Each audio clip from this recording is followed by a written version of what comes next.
Manalangin tayo. Aming dakilang Diyos na nasa langit, Ikaw ang Diyos na makapangyarihan sa lahat, walang hanggan ang iyong kabutihan at katotohanan.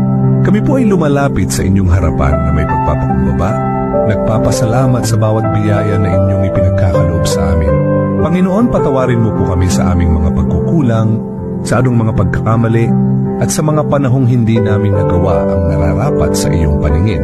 Linisin mo po ang aming puso at isipan upang kami ay maging karapat-dapat sa iyong harapan. Inihiling po namin ang inyong patnubay sa aming pang-araw-araw na buhay. Naway bigyan mo po kami ng karunungan upang aming maunawaan ang iyong mga salita at maisabuhay ang mga ito. Pagpalain mo po ang aming pamilya, ang aming kapwa, at ang buong bayan upang kami ay mamuhay ayon sa iyong kalooban. Idinadalangin din po namin ang aming mga kapatid na dumaranas ng pagsubok, ang mga may karamdaman, ang mga nalulumbay, at ang mga nangangailangan.